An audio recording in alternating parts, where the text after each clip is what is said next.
Tune in and drop out live from the Satellite of Dreams, beaming directly into your eardrums. Our hosts talk about the games that persist in the hearts and minds of gamers everywhere. We have our hosts, the iconic Brogan and the inimitable Murph. Thank you. Please simmer down, the audience. Please simmer down. We have a live studio audience now, Murph. That was good. I didn't think you were gonna do the Super Friends narrator voice. I think that's the move, especially since we are super friends. Murph, let me ask you: is this the first time in all of season 5 that we've done an episode just by ourselves? It is. We've had a lot of guests over. You're good at the networking. You bring all the boys to the yard. But that being said, there's sometimes where, when a friend texts you, hey, do you want to go out tonight? You gotta find a reason to flake. Like, oh, my dog, I really gotta stay home today. This is the stay home episode. Yeah. I mean, we don't need to go out. We got everything we need right here on the Satellite of Dreams, floating here in the air. One might even describe the air as a sort of box for the sky. Oh, that's right, Murph. We have, not just our friends that have appeared on the show, like Lucas White, Brian, and Will Berger, have set up an entirely new publishing platform on the internet called Skybox. And they're hosting all sorts of writer-owned articles and content, and we contribute to it. Yeah, I mean, not really we so much. You're gonna find Brogan's been on the ground floor of this. He has reviews and articles in the pipeworks. I'm around. I'm the Skybox cheerleader. It was like that for the Twin Geeks too. I just stopped watching movies 5 years ago. That's fine. I mean, I do have a degree in film, but that doesn't mean I watch movies. Video games are just so much better. I press a button and then the movie happens. It's great.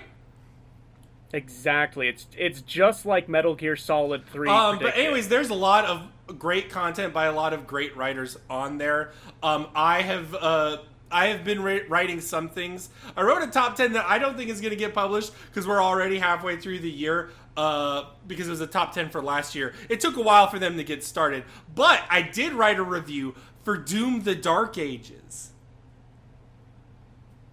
Yes, you did. The new Doom. I have been hearing some not great buzz about it, but that is mainly from people that don't like its primary mechanic in the combat, which is I mean, I feel like the crowds you see on Discord and we hang around with are definitely a little biased. That being said, I think there's validity to something, and I think just take it this way. Have you played Doom 2016 or Eternal? So I have played both. Doom 2016, I played all the way through at least twice. And I love that game. I think that is a capital G good game. And then I was really excited for Doom Eternal. I bought a whole new computer to play Doom Eternal. And I really bounced off it, and it's really not the combat loop as most people assume. I like its sort of more puzzly question and answer type combat. It's something much more ethereal that I can't even describe. It's anytime I wasn't in a combat arena, I was bored out of my fucking skull in that game. The exploration, the collectibles, and the 3 different currencies that go into 12 different skill trees that give 0.3% upgrades to damage when you're in the air. It didn't flow for me the way that Doom 2016 did. There's a lot to unpack with what you've just said. But what I will say is at the very least, both of them have identities. They're very different from each other, and that's super respectable, right? And the Dark Ages also does that. It is a completely different game than the previous two. It's a little, what I like most about it is it feels like, it's like Brutal Legend, where it's like a heavy metal cover. and you're like, fuck yeah, I'm a fucking space marine, I'm riding a dragon, I've got a fucking mace, a shield, and a shotgun, let's fucking murder some demons. That's when the game feels its best, is in that aesthetic. But it's bogged down by a lot of other stuff. And obviously, I go into it in deep extent in the review, and I would like people to read it. But what I will say is, what you didn't like about exploring in the different currencies for the different skill trees, those are all here, and possibly even worse. Because this is a big game. This game's huge. It really goes for an ambitious scope. It spans quite a bit. It's a very lateral game. It's very wide. The Doom Slayer, I'll probably call him Doom Guy for short, doesn't have a lot of movement options in this. So they've scaled back on the movement being the core component and have instead had this reactive gameplay of parrying and using the shield for different dynamic effects. I think the shield is really, really well done. It becomes a problem when it's so omnipresent, and it sort of lessens the value of other weapons. The nice thing about Eternal in 2016 is it encouraged you to use your entire arsenal. This is a game where you will pick about 3 of your weapons and not use any of the other weapons, and it doesn't matter, and it's okay. I also think that the game is bogged down a little too much in the story, and this is personal preference.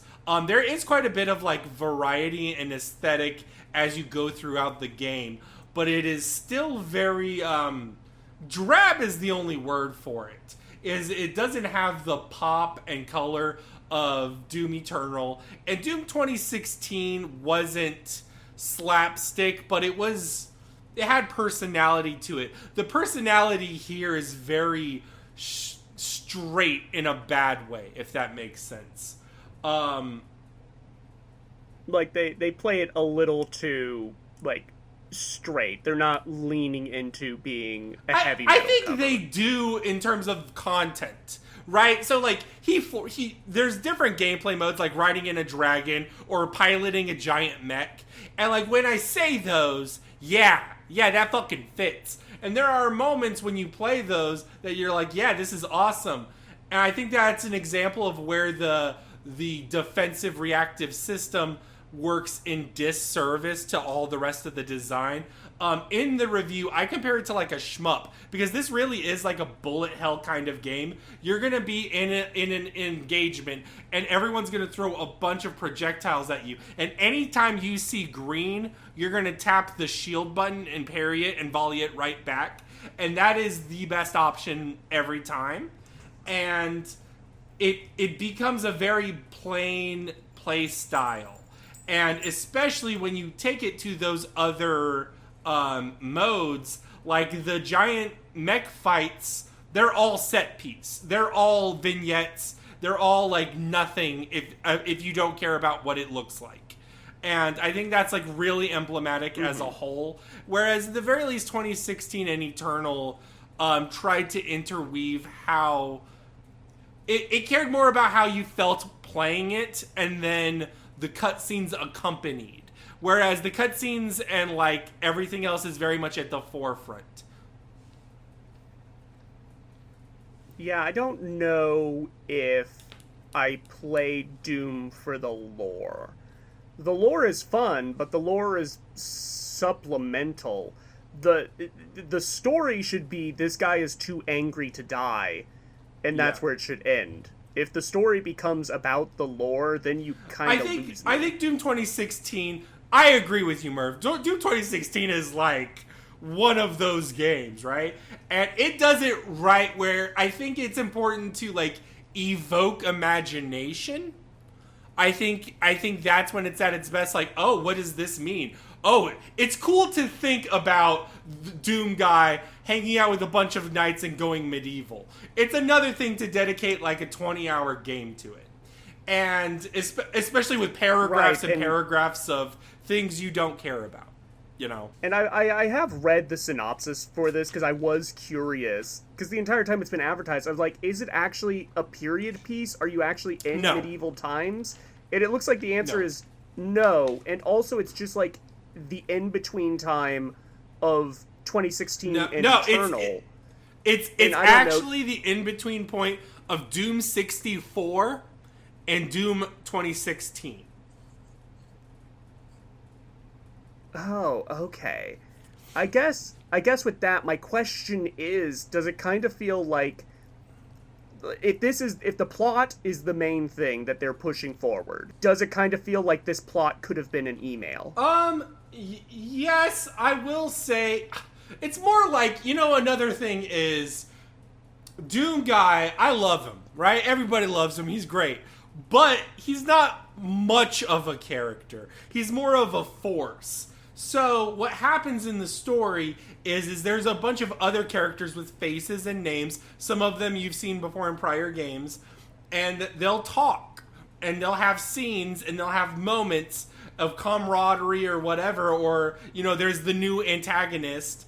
And he's cool. He looks dope. It's great. And he's a good boss fight, but Doom guy's very on the periphery. He's the guy that just gets it done, resolves conflict, and is the answer to problems, rather than a willing participant in what happens. You know what I'm saying? Mm-hmm. Yeah. It's the Gordon Freeman problem. Yes. Yeah. Mm-hmm. At the very least, did you ever hear the quote by John Carmack? John Carmack's gonna make you his bitch? That's John Romero. John Carmack was the programmer of the original Doom. And he had a quote about video game stories. He said, story in a video game is like story in a porn. It's expected, but it's not really important.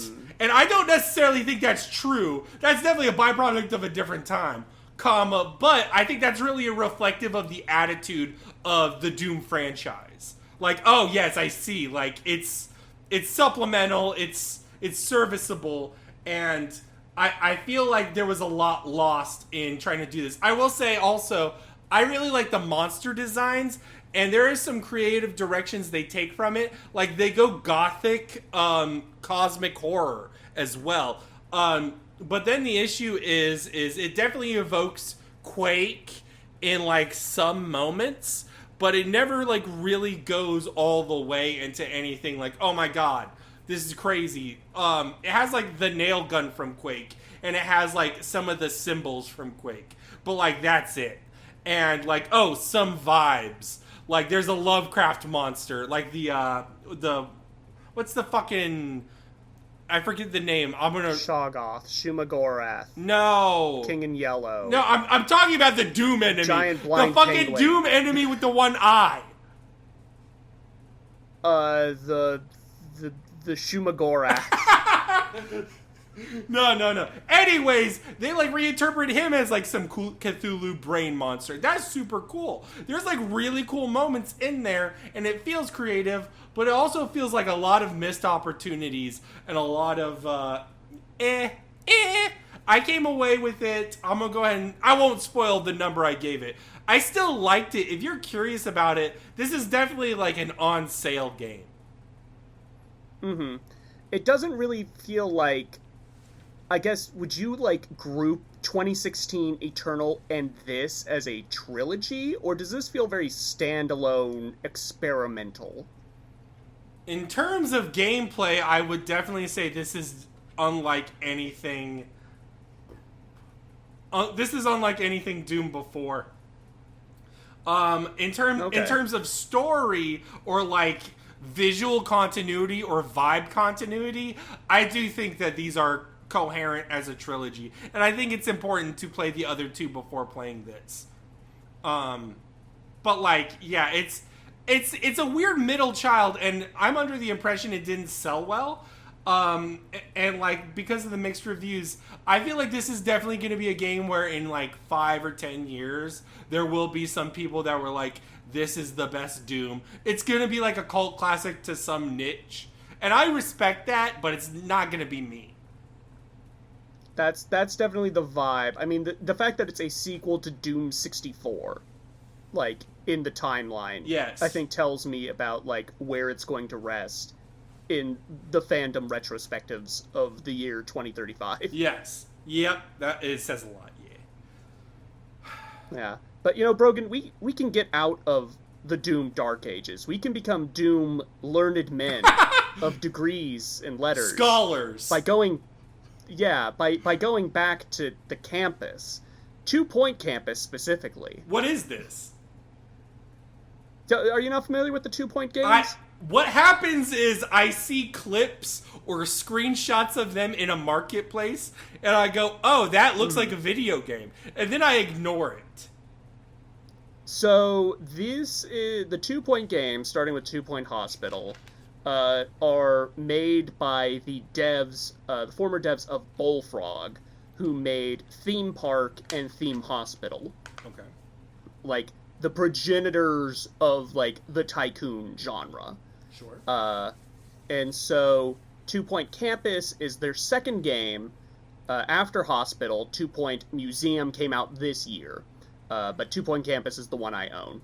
And it is about making a college. And it's very goofy, it's very British. It kind of has this Aardman art style, like a Wallace and Gromit aesthetic to it. And it's really chill. My understanding is that 2 Point Campus is the most chill of the 2 Point games that are out so far, mainly because it doesn't have, like, the tycoon problem of, like, you're just constantly, like, patching holes. Mm-hmm. My understanding is in 2 Point Hospital there would be, like, disasters. Like, an earthquake happens, and now your rooms are in disrepair, and you have to pay to fix them. That doesn't really happen in Campus. What you do is you make buildings, and then you fill those buildings with rooms. You fill them with, like, lecture halls, bathrooms, specific teaching rooms for the various wacky courses that range from robotics to being born with wealth. Mm-hmm. And what you're trying to do is direct, like, a proper flow for student needs. Like, students won't attend classes if they're hungry, so you want to build a cafeteria, or give them vending machines, or sort of like a quad that they can purchase hot dogs on. And they'll also need to sleep, so you want to build them dorm rooms, and bathrooms, and showers, and places that they can have fun, like an arcade. And you kind of want to have these things all very close together, so that they get the maximum so that, like, they're not going halfway across the campus to take a nap, and then run across campus to do class.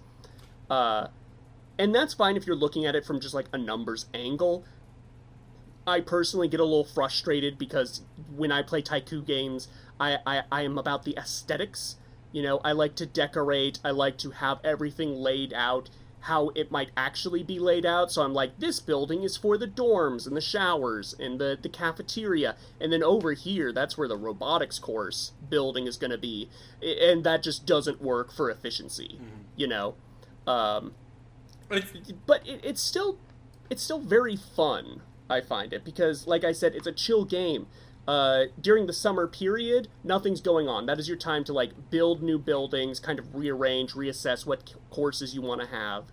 And then you just kind of hit start, and maybe an incident will pop up, but mostly you're just watching your little meeple run around and do funny animations. It sounds like, and this is always, like, one of the pressing issues in a simulator game, is maintenance versus design, and optimization versus aesthetic as well, on the same token. It feels like this game, at least the way you approach it, is leaning towards design, but even then it rears its ugly head for wanting you to, or incentivizing you to, go against your better judgment on that. Is the game long in the tooth? Like, are you still going to be playing it in 2 weeks? So, it's long in the tooth in the form of, it has a lot of content. And I've never really played a tycoon game exactly like this, mainly because I steer clear of, like, campaign modes, I'm a sandbox mode guy. When I play Zoo Tycoon, when I play Roller Coaster Tycoon, I'm in the sandbox. I don't want to manage a budget. But Two Point Campus doesn't really have that. It kind of does, but it's not satisfying because that's not the kind of game it's built for. Instead, what you have are separate campuses that are all built around a theme. Like, this is the campus where we're going to introduce you to how a culinary course works. This is the campus where we're going to teach you how to run a night school. And this is a campus where we're going to teach you how to run a wizardry school. You know, there's a lot of really good themes, and then each campus sort of introduces new mechanics and also has, like, a overarching, like, series of quirks for that particular campus. And what you're trying to do is get 3 stars. So it's like star 1, meet these objectives, star 2, meet these objectives, so on for star 3. And so as it is, it sort of rolls out mechanics very gradually. Like, Campus 4 is the night school. Like, night, Knight. You're teaching kids how to fight with swords.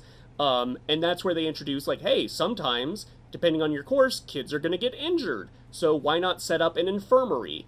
And then one of your stars is related to treat 30 illnesses on campus, you know? And so in that way, it's constantly giving you new rooms to play with, new toys to do, and really set you up to, like, theme these courses.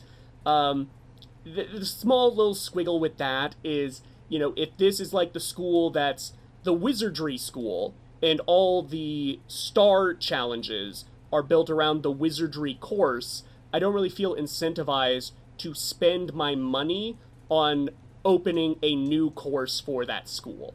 The only reason you would is that certain types of students give certain types of bonuses. Like, if you open a clown school, the clown students are going to keep the other students', like, enjoyment up, in lieu of, like, opening an arcade or something like that. So I'm, like, halfway through, and I did one of the DLC campuses, and that was fine, but I am at the point where it's like, there's so many rooms that you need to have at the start, that budget becomes a problem, and I can't decorate as much as I want to, you know, and that's ultimately the issue, where it's like, okay, you need to open these 7 rooms.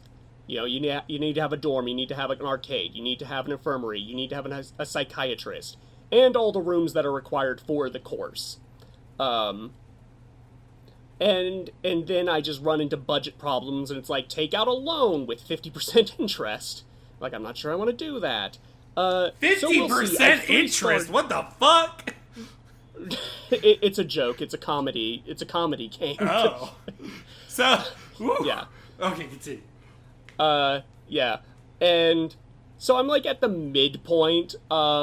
It's definitely something I really got into a lot in the last 2 weeks, like, to the point I'm having, like, Tetris Effect dreams where I'm designing rooms in my sleep.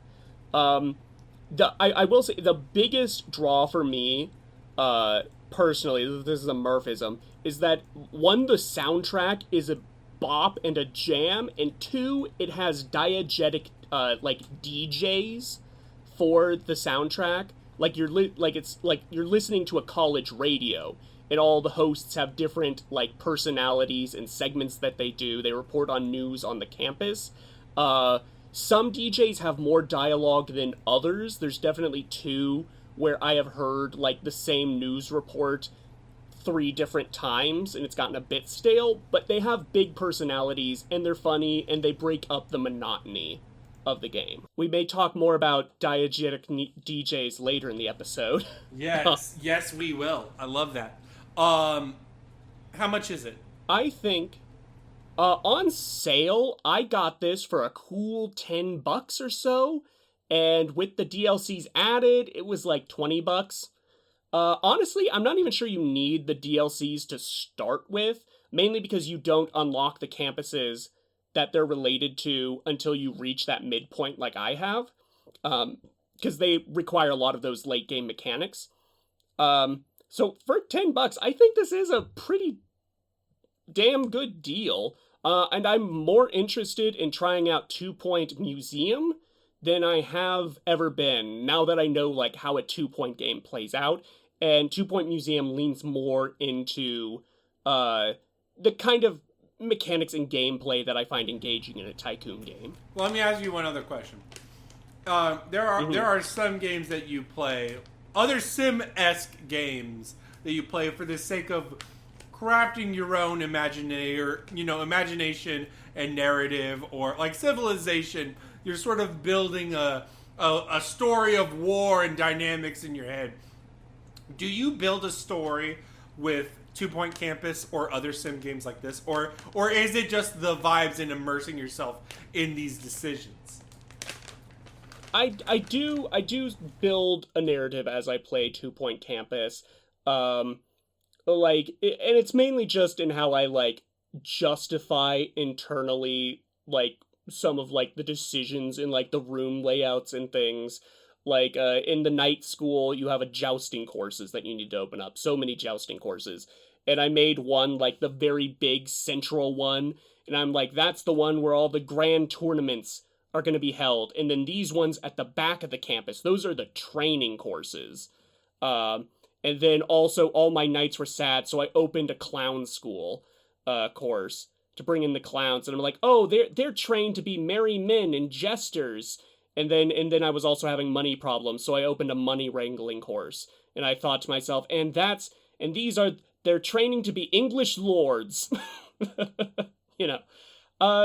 Yeah, and I think the diegesis of the DJs and how some of the items are themed with little lore tidbits, oh, this was designed by such and such inventor, as were these 5 items as well. I think there is room for that. I also because it turns into a fishbowl game at a certain point where you're just kind of waiting for certain objectives to proc. The last campus I did, the final objective I had was have 30 students pass with an A grade in this course. And I had 25 of 30, and I was just waiting for the term to end so I could get those final 5. So I was just zooming around looking at what students were doing, and there are a great many little animations that happen in the background. Students will nod off in class. Sometimes on the the sports courses, you'll see the cheerleaders do a funny dance. It's cute. What they really need to do is do fighting tournaments with the other rival schools. There you go. I think that would pump up the gameplay considerably. You could call it Justice. A Final Justice. No, Project Justice. Project. Damn it. You fucked it up. Else. You're supposed to be a fan of that game, Murph. You fucked up. Anyways, Murph and I have both played Capcom Fighting Collection 2. It's a collection of a lot of great to good to weird and interesting to bad games. It's a good collection in that variety sense. I think this is one of the best game collections we've gotten in a while. You get some pretty good bang for your buck. Yeah. In not only the variety, but the history, the obscurity, and just the range of different types of fighting game you get in this. Yeah, I mean, you could pick any single one, but I think there was a lot of times where we were wow, because I think most fighting game fans or genre fans or people interested in the game are going to play it for the Capcom versus SNK titles. I play it for CVS2 mainly, but there's still a lot here, like Project Justice, which is Rival Schools 2, which is this really cool 3D Tekken-esque fighter by Capcom with high school students, and it's wild and wacky, and Power Stone is even wilder and wackier. That's basically Smash Bros. So it was the Dreamcast's Smash Bros. And honestly, for a moment there, I had forgotten that Power Stone was even in it, because I was just thinking of oh yeah, CVS1, CVS2, those are very different from each other. Project Justice, Plasma Sword are very different from each other. The Capcom fighting game Jam exists. It exists, yes. It's a video game. But yes. It's a curious little creation where it's what if we had characters from our different fighting games, some of which are of the same franchise. It's like Street Fighter 2, Street Fighter 3, Street Fighter Alpha, and then Red Earth and Darkstalkers. And you have characters from each, but they play like the games they're from. Mm-hmm. In all its ugliness, too. Or simplicity. Like, a Street Fighter 2 character just does not have the options a Street Fighter 3 character has. And it's noticeable, and they look uglier, and it's all, like, copy-pasted mess, and, like, the colors are washed out. Capcom Fighting Jam also, like, a good example is, because it's trying to emulate, like, oh, these characters belong in their titles, Capcom vs. SNK has the groove system, and the groove system is also meant to reflect that, but it's player choice. Like, if you choose C groove, that's completely different than K groove, but they all reflect different properties of these big company fighting games. Like, there's a P system for Street Fighter 3 where you could parry, and there's also one for K groove, which is the Garo system of just defend. And it also has the Samurai Showdown meter. And, like, all those grooves are super interesting and fascinating, and it doesn't ruin the game because they're much more considered and deliberate. I was unprepared for how much depth Capcom vs. SNK 2 had with the groove system, because you have 6 different ways you can play on this massive roster. Like, really, it's huge, and there's some weird deep cuts for both sides. Eagle is in this game, and he's fun to play. I'm glad for that, because the King and Benimaru on the SNK side are evidently the lowest tiers, and they're the ones I played from KOF 13. Murph is on the struggle bus for this game, but it's okay. It happens all. But, like, the defensive mechanics change. It's like C groove is the only one that can air block, right? And then A groove has, like, custom combos, and K groove can just defend. Everything has a different, like, super meter, and how you access your super meter is different. And you really gotta think about your team comp, because it's also a team of 3 fighter, like KOF. It's a lot, and I'm kind of surprised. I honestly have never seen it, like, on many top 10, like, fighting games of all time lists. Oh, yes. Because it kind of fucks. Oh, yeah, dude. It's super good. I played a local last week, and, there was tech in there. There were Tekken setups. There were City of the Wolves setups. There were Street Fighter setups.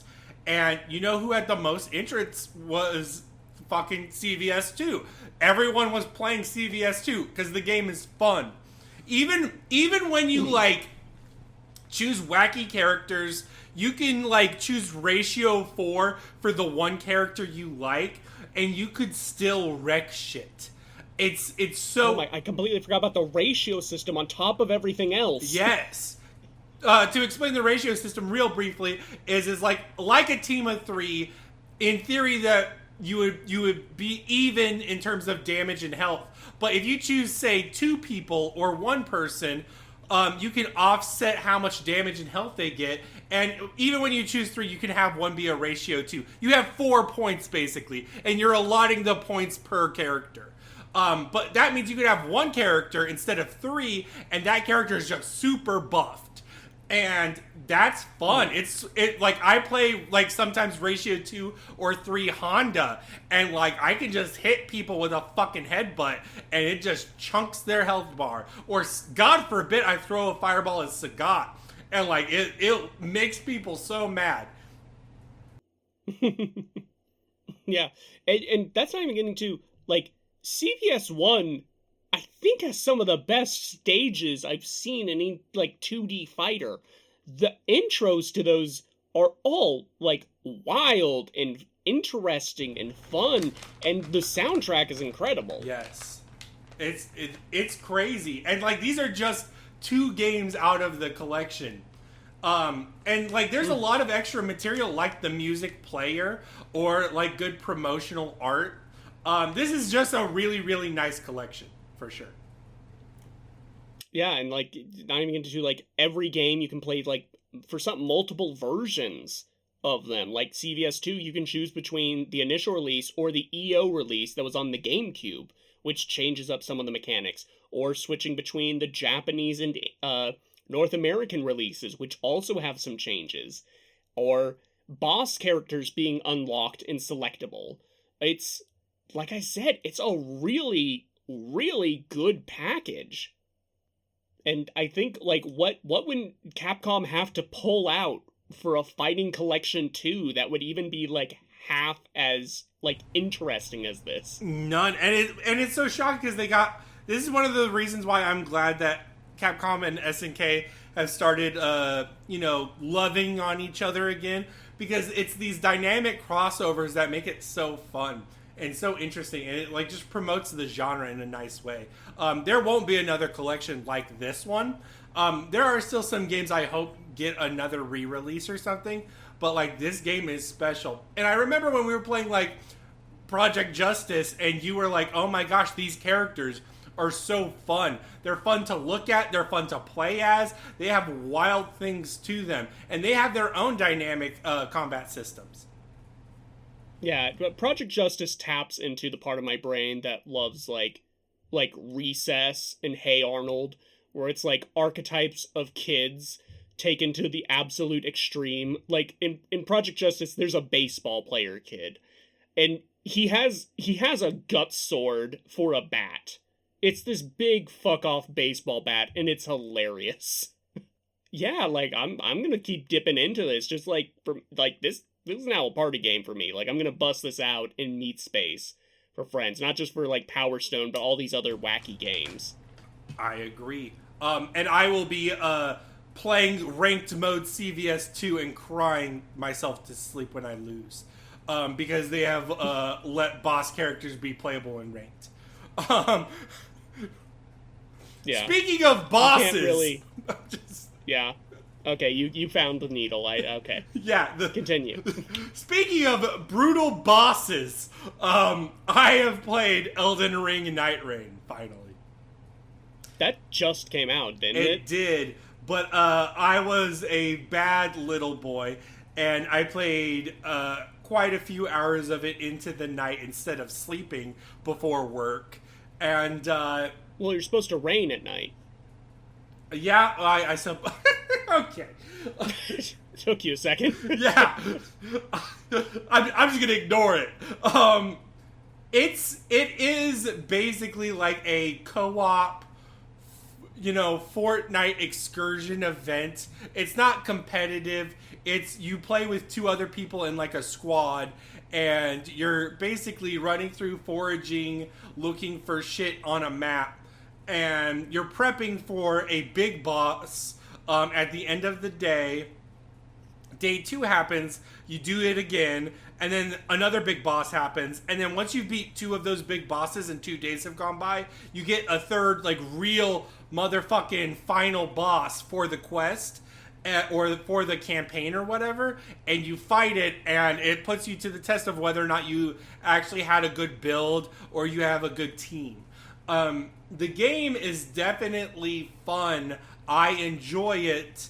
I think it is very clear that you cannot play it by yourself. It gives you the option to do it by yourself. This is not one of those games, because every boss in this, even if they're calculated like the typical, like, they'll have a lot of old school, like, Elden Ring or Dark Souls bosses, but they're bullet sponges or damage sponges in the sense that they're very clearly meant to be raid bosses now.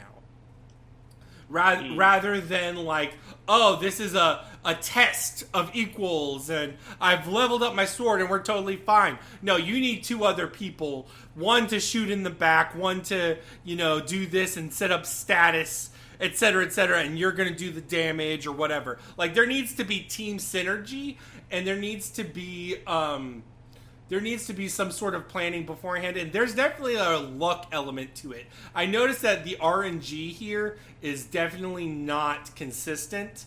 It's good enough. I'm not actually complaining about it.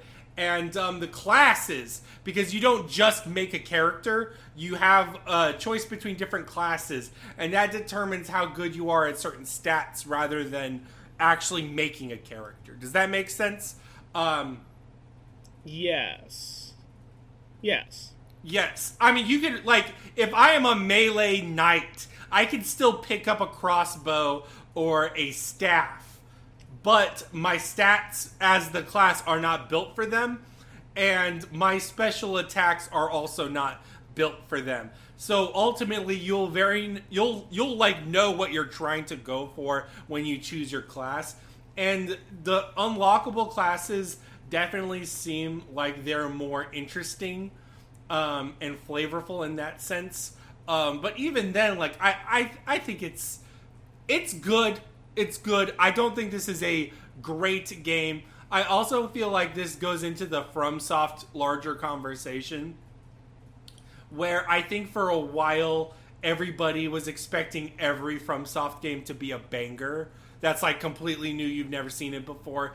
And now that Elden Ring has happened, it's registered in people's brains. Number one, that they keep doing the same thing over and over again. And that's okay. But like, not every game's going to be for everyone. And then the other thing is, especially now that they're so big and they're trying different things, they're going to chase some trends. And they're not necessarily going to be this niche thing that like the cool kids know about. Because everybody knows about Elden Ring, you know? It seems to me from what you're describing is this is very much not made for the people that are like, I don't play Elden Ring with spirit ashes or summons. You know? And the people who were frustrated with Elden Ring as a result of that, because Elden Ring is very much designed expecting you to use those things. So I'm wondering more about the gameplay. So you say you pick a class, you're dropped in. Are you dropped in, like, Limgrave, and you and your party just head off in different directions to forage for loot, a la, like Fortnite? Like, you start off with a shitty staff, and you want to go find a good staff? I would highly... So you're ready for the boss? I would highly recommend, if you play it, to not scatter. Instead, you're going to drop down in basically Limgrave, or wherever, and you're gonna go with your squad if it's a good squad, and you're gonna like go into like one of the churches or a castle or one of the forts, and then there'll be like a smaller boss, like an Iron Maiden or a Misbegotten, and you're gonna kill that, and that's gonna have the loot you want, or there's gonna be a treasure chest at the end of the tunnel, and you're going to look in that treasure chest. And yes, there will be a different weapon, and that weapon has plus 5 fire damage, and you're like, okay, I want that. You can still upgrade the weapon you have as an option. There are shopkeeps and all that. But it really just depends on the choices you make and what you want for your character. Does that make sense? Is it loot for everyone, or do you need to do, like, a WoW need roll? No, to, like, claim it? I assume everyone has their own choices. Okay, that's good to hear. It's definitely, like, something... I'm interested to see how much of a tale there is gonna be on this, because there is something to, like, FromSoft by way of Monster Hunter... sort of raid boss dealy. How much of the content looks or feels new? Because in the trailers, it's showing off a lot of, like, old bosses, even bosses from all the way back in, like, Dark Souls 1. Yeah. It's a lot of what you've seen before. It's in a new package, and there are new-ish bosses, but, like, There's a lot you've seen before. I would say, I'm trying to give a fake number out of my ass. I would say 85% is something you've seen before. Okay. And tell me, bro guy on YouTube.com, how is the lore? I have checked out, especially since I don't think this game does not concern itself with it. This game wants to be a party game. In some ways, yeah. This game wants you to. There's still some lore, but the lore is specifically character focused. Like, there's like its own book in the roundtable hold for the different classes and their journey.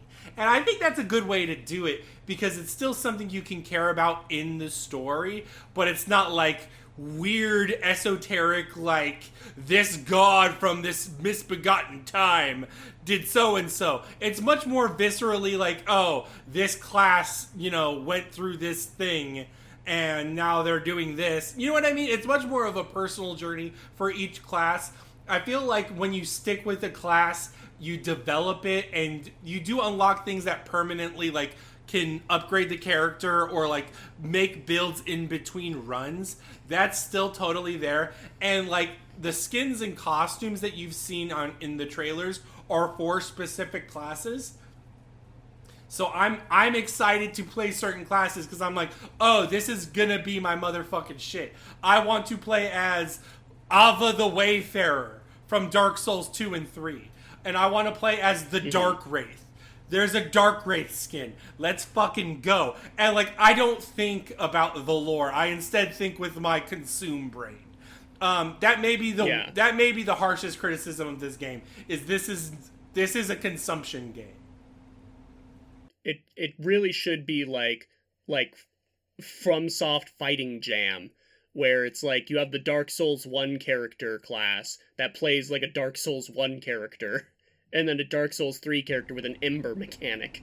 No, they, like, for instance, the basic warrior class, they're one of them is for sure the Lion Knight, like, typical armor set from DS2, and then the next one's Artorias. And so it's like, oh, okay, like, in my head, I would imagine, like, Artorias is, like, one of the nice compliments is, in most games, Artorias would be, like, a $5 skin. In Fortnite, you'd be spending $5 or $10 or whatever on the Artorias skin. And instead, you're just grinding. And even more to make him gritty. Yes, you can make Artorias do the gritty. That's great. But here, it's much more, like, contained. I don't know what the DLC or future content goes. There's only so many campaigns in this. So I really am hoping that they keep adding stuff. Because if they're not adding stuff, then this game does not have a long tail. My understanding was always, they, like, outright said, this is, like, a team of like, new devs that they're, like, trying out stuff. Yes. Right? And then, like, the A team is working on the Duskbloods, or whatever secret project they have in the works. Yeah. And for that, it's fine. Like you said, FromSoft is really big now, so they have, like, a much larger team. They need to give those teams projects and need to give them experience, and this is one way to do it. Yep, absolutely. But speaking of multiplayer spin-offs to beloved, previously underground indie titles. Okay, all right. We're gonna transition into the Myst Minute. And I'm gonna talk for a while. Most likely. About Uru Ages Beyond Myst. This is the MMO, right?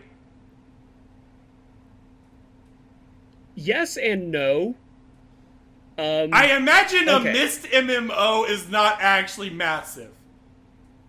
I am going to spend a while talking about how we got to Uru before I actually talk about Uru. So just buckle up. Wait, give me a second. I gotta get comfy. Listener, get comfy, okay? All right. Go ahead. Okay, so in previous Myst Minutes, I always framed it as after Riven, the brothers Miller sold the keys of the kingdom to Mattel, who then sold it to Ubisoft, and they left the games industry. That's not, like, 100% true. They sold the keys of Myst sequels to Mattel and Ubisoft.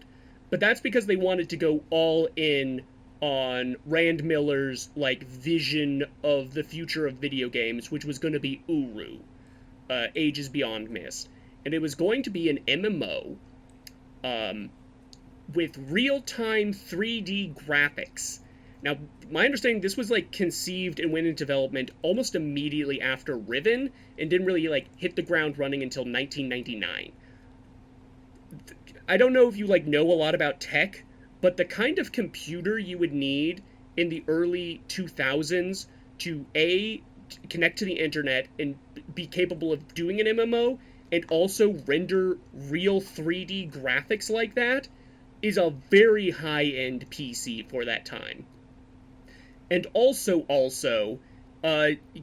it's a Myst MMO, so it's already for a very niche audience.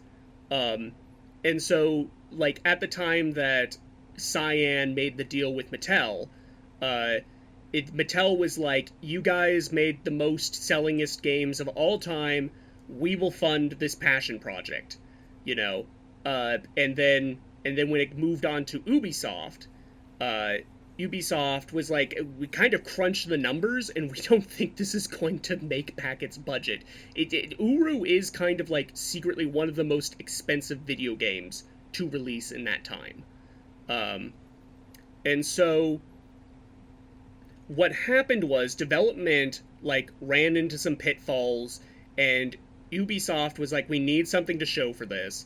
And so they released Uru Ages Beyond Myst in 2003, which is a standalone single-player experience. It is the MMO with no online connection.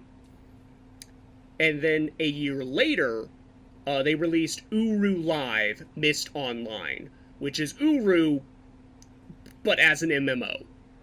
And then Uru was shut down after 2 years, and the player base scattered. And then in 2011, it was brought back because Cyan was purchased by a different studio called, like, GameTap, I think it was called, which was kind of like Game Pass before Game Pass. It was really ahead of its time, but it shut down after 2 years as well. And then in the 2020s, when Cyan came back and was like, we're doing a Myst remake, we're doing a Riven remake, and we're going to reopen the Uru servers. And we're going to flood it with all this player-created content. And that's called Uru Live Again, Myst Online. And my decision was, since that is, like, has new player content and, like, fan-made expansions and is this whole, like, new thing, I'm not actually going to visit the MMO part of Uru until I get to the later Cyan titles. I am just looking at Uru Ages Beyond Myst, the standalone single-player experience, for this Myst Minute. Okay. How does that stack up?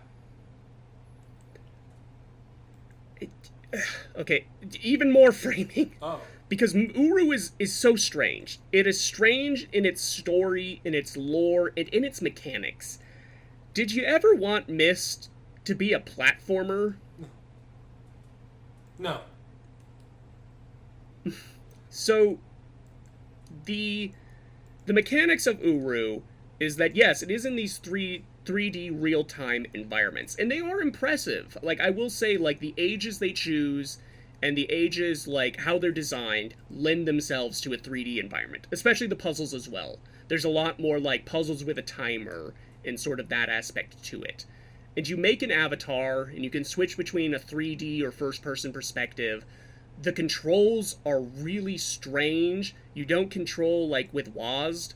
You instead move with the arrow keys, and you point yourself by holding down, like, left click and moving the camera, and then you hold down left and right click to run in that direction. So already, weird controls for a first-person, like, PC platformer. And then the primary thing you're doing from age to age is, like, collectathon stuff. In each age, there's 7 of these little, like tapestries. They're called journey cloths. And you need to find each one, and that will finish the age for you. The framing device is a lot of layers removed, where in 1990 whatever, the Dunny civilization was discovered in New Mexico. I talked about this when I went over the Myst books. And I really am flabbergasted that those books are now, like, the forefront direction for the series going forward. So, the Dunny civilization is discovered in New Mexico, and the researchers that discover it form something called the DRC, the Dunny Research Committee. And they go into the city, and they find linking books, and they go to different ages, and they're like, this is the archaeological discovery of the century. Let's let's open this up to the public. And they're gonna, so people can discover these wonderful worlds that the Dunny created. And, like, you find journals talking about that, and then there was a falling out between the head researchers, like, people died because the ages were dangerous, and the Dunny Research Committee shut down. And then, in 2003, a new Dunny Research Committee, like, shows up and follows in the footprints of the old one, and that's what you're part of.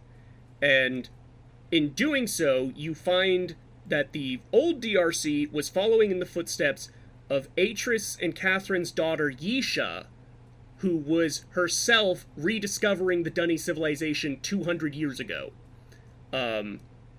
So you're following the history of Dunny by way of Yisha, by way of the old DRC, by way of the new DRC. That's a lot. Actually, to go back to the gameplay real quick, I have a question for you. So this platforming collectathon thing, I'm getting the impression, in terms of intent, that, like, okay, so with Myst and Riven, a lot of it is walking and exploring. And in terms of appeal, the navigation was definitely secondary, but, like, there was a very valuable aspect of, like, enjoying the scenery. And, like, it was a walking simulator before walking simulators. And I'm wondering if the platforming was, number one, giving up on puzzles because puzzles are a big barrier. And then number two, not to say they gave up entirely on puzzles, but you know what I'm saying. And then number two, platforming to take full advantage of enjoying the vibes of the environments. Do you think that's why they did that? I think the platforming is there so that they can really lean into the 3D-ness of the environments, like having multiple levels for certain rooms and stuff that you traverse by, like, jumping up architecture and stuff. But you are right, most of the ages in Uru have the vibe of, like, parks. Yeah. Like theme parks, public parks, etc., what have you. There are, like, benches you can sit down on and just sort of enjoy the scenery and stuff.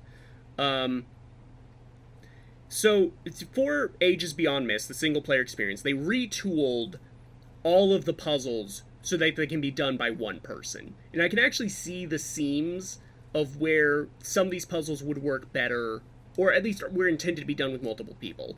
An example is one of the first Ages I went to, there's this machine you have to turn on.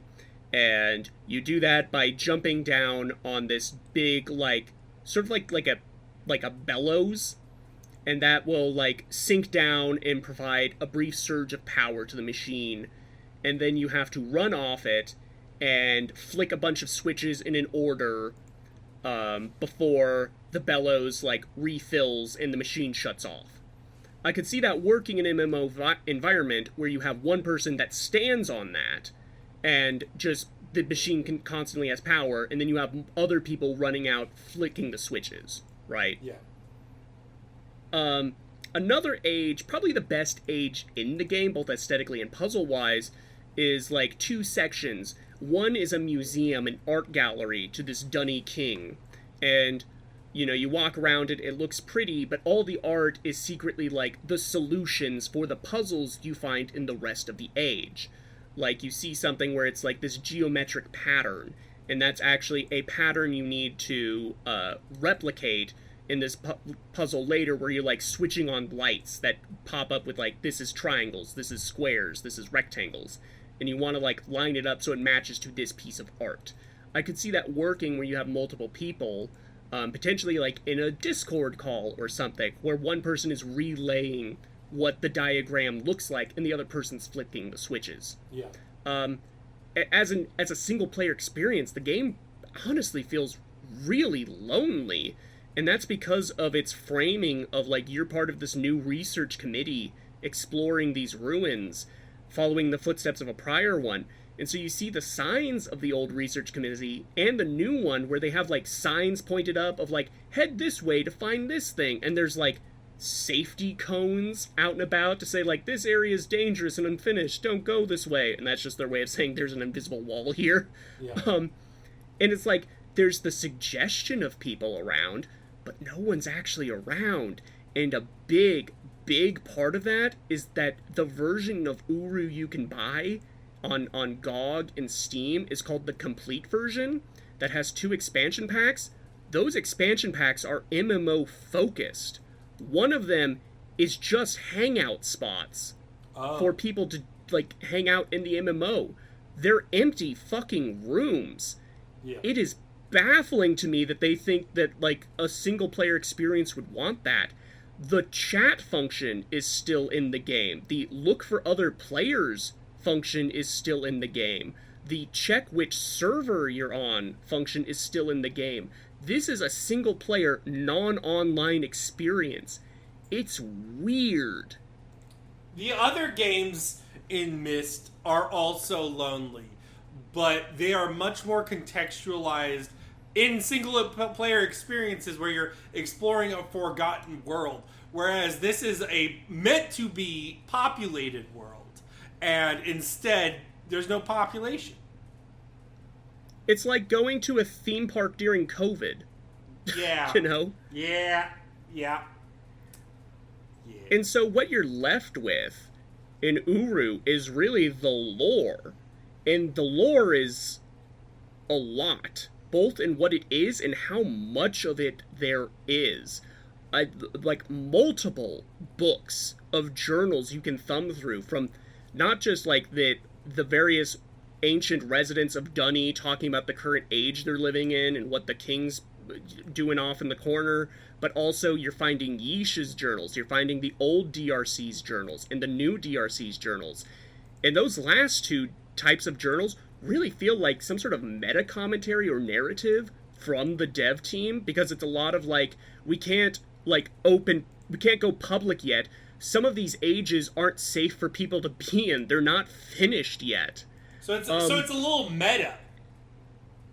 Yeah, and I could see definitely getting into that if you're the kind of person to go in and read, like, everything. I honestly didn't because, one, I wasn't really vibing with the game, but also it's so much, it genuinely feels kind of like archaeology, where it's like, just sit down and read these 30 pages that give you context to the area you're in. And then you find, like, the stuff from Yisha. Every time you complete a series of journey cloths, she'll monologue at you for like 3 minutes. And for the longest time playing this game, I didn't really know how I was supposed to feel about rediscovering Dunny, because I went and read the Myst books. The last one is about Atris's feelings of whether or not Dunny should be revived, and he lands on no, because while it was a wondrous civilization, it was built on the back of slavery and colonialism, and he didn't think that should come back. And it was weird to me that the framing of this game is like, man, Dunny's fucking cool, right? But then you get to the very end, and Yisha's hologram ghost avatar explains to you that actually she was just leading you on a path so you would open these, like, trans-dimensional prisons and free these slaves that the Dunny had been keeping for centuries in, like, a limbo space. And at the very end, you see, like, those slaves and their weird shadow insect people that run off into the New Mexico desert. And that's how the game ends. I would give it... I honestly, like, Uru Ages Beyond Myst, I would put in, like, the D tier. I think it is for someone. It's just not for me. Like, and it should be. It really should be for me, because it leans a lot into the lore and stuff that I've consumed. The opening area of the game, when you're in New Mexico, begins on the Cleft, which is the place Atris grew up. And it was so vividly described in the first book of Atris that, like, actually going there and seeing, like, these specific rooms he described, it was kind of, like, you know, exciting. And round about, like, the back of it, you find the Fisher telescope from the end of Riven, you know? Yes. Like, ostensibly it fell into the Star Fissure and wound up here. And that's, like, you know, that's cool, like, continuity and lore for that sort of thing, right? Yes. But then, there's the one lore document that really pissed off isn't the right word. Oh. But it makes me sad. Where it's like a journal from one of the old DRC, and they're like, I was talking with Gary the other day, and he was telling me about this computer game he was playing called The Manhole. Oh my gosh. I have an idea. Oh. And then it's like later on, it's like, we met with Rand and Robin Miller and gave them a tour of the cavern. They said there's stuff they can make a game out of this. We gave them some of Atris's old journals they found, and they're gonna make us an edutainment game. That's ridiculous. So in the lore, Uru is the only game that's real.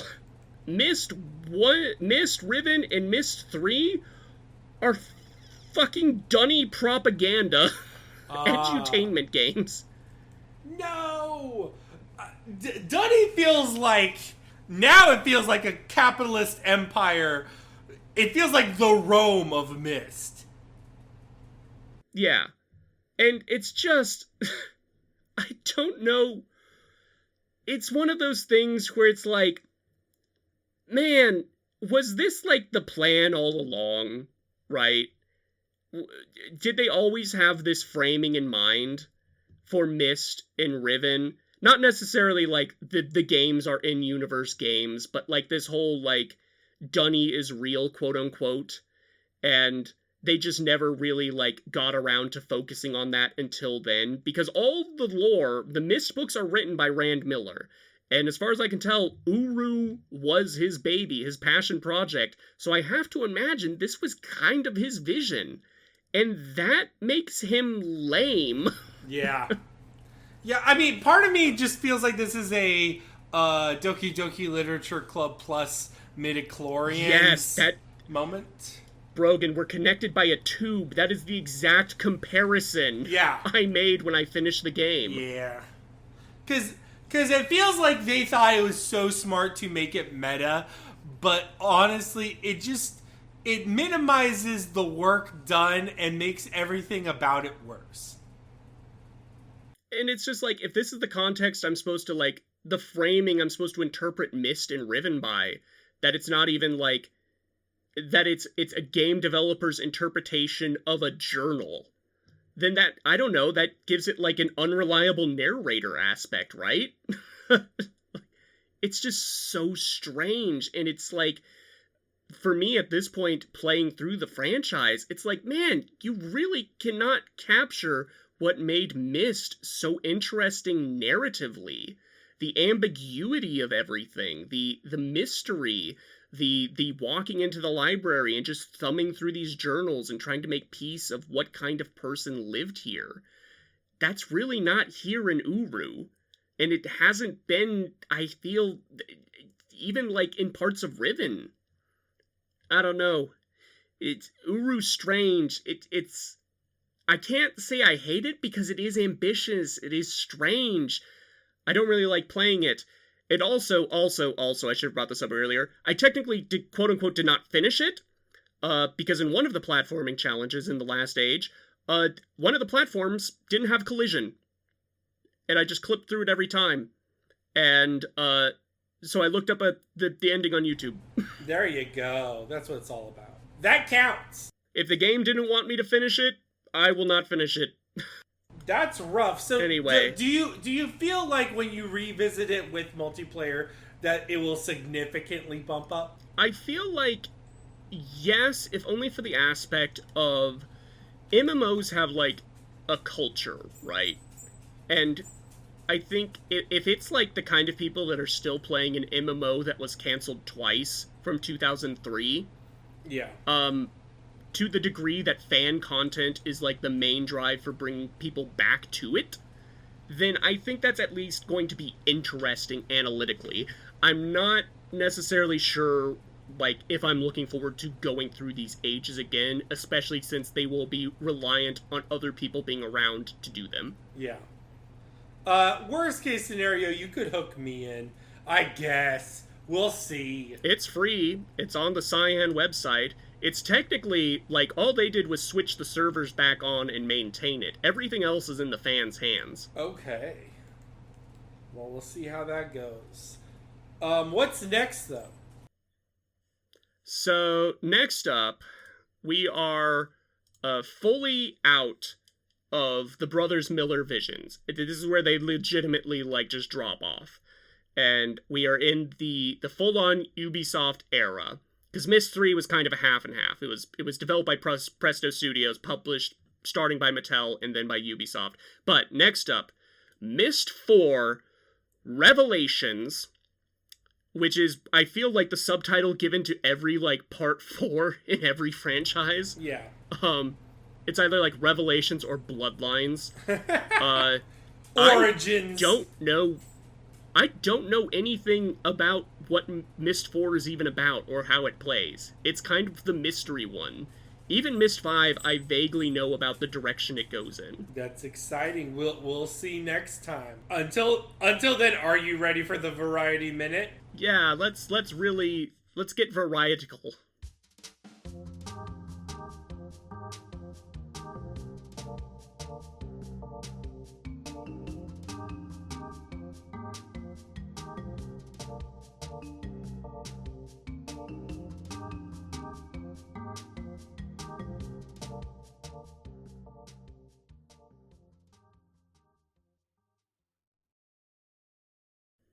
All right, this week's Variety Minute, we're predicting how the not E3 Summer Games Fest future of promotional video games is going. Murph, how do you feel about this? So last year, sort of the pallor that was hanging over Keighley's House of Fun was that it came in the wake of a bunch of news about game studios getting shut down and hundreds of developers getting laid off. And even then, like, Keighley said up front, like, this is an interim period, there's not going to be, like, big reveals. He's been a little coy about this year, and I think there probably is some secret stuff on the horizon. But honestly, I think not E3 has really settled into the vibe of, like, there's Summer Games Fest, but then it's mainly about the indie showcases, right? And that's what I tune in for. Because there's just, like, a bunch of streams happening every day, some of them not even aligned with SGF, that are like, here's a bunch of, like, weird and quirky indie games coming out. Oh, for sure. And I mean, there's still big stuff, like, you know, Microsoft will do some, Sony will have a state of play, but I feel those are always lacking because a lot of that, first of all, is determined by product schedule, but then the other part of it is like they're just doing what they always do, especially Sony. Like, I could just imagine Sony's state of play right now, especially if they don't have anything lined up. So actually, that's one of the, like, the big things about this year's Summer Games Fest. No Sony State of Play, no Nintendo Direct, and no Ubisoft. Oh my gosh. Forward or whatever it's called. Well, what week is it? What week is it? Is it next week? Next week. End of next week. So it's the same day the Switch 2 launches. So that's probably why there's no Nintendo Direct. Yeah, I figure that they're not doing a Direct because if you announce a bunch of, like, games for Switch 2 that aren't going to come out to, like, next year or Christmas, you're not going to get a lot of people, like, buying Switch 2 on launch. Yeah. You know? Yeah, you need to let that simmer, for sure. Well, let me ask you, I think one of the shoo-ins is probably a clip of a Hideo Kojima game that will not come out for another 4 years. So there is straight up the last showcase on all the schedules I'm looking at is the Death Stranding, like, Direct. Like, a full, like, hour-long showcase of Death Stranding 2. Oh my gosh. That's a lot. Yeah. It's a lot. I think Kojima does have stuff in the works, because I do remember I think it was like 2 years Wasn't ago that in the Xbox a showcase. Jordan Peele like horror game thing? Yeah, he's working with Jordan Peele on something mysterious and vague. So we'll see about that. Right now in like the research I did leading up to this, like the big rumors, like the rumblings, are something Final Fantasy related. And it's like, is it going to be a Final Fantasy 17? Is it going to be the Final Fantasy 9 remake we've been hearing about for like however many years now? The same is true of like a Tactics remake. Is it a Dirge of Cerberus something? It's just like rumors are swirling that something Final Fantasy is on the way. The other thing is something Resident Evil related. And that's mainly just people crunching the numbers and being like, it's been 4 years since Resident Evil 8. They've got to have something. Yeah. Do you think it's a remake, or would it be a 9? So, 4 remake came out last year, right? Yeah. That sounds right. I feel like it's too early for 5 remake. And even like a Code Veronica remake, I'm not so sure. The thing that people are saying, it's the 1 remake, which, I don't really know how I'd feel about Resident Evil 1 done in the remake style. It's one of those things where remake 1 or like actual remake is so good, I don't want one. But I mean, obviously these new remakes are meant for people that don't want to do the fixed camera stuff. So there is a market and there is an audience for it, but it's like, I don't think anyone who already likes the game doesn't, I don't think anyone wants it.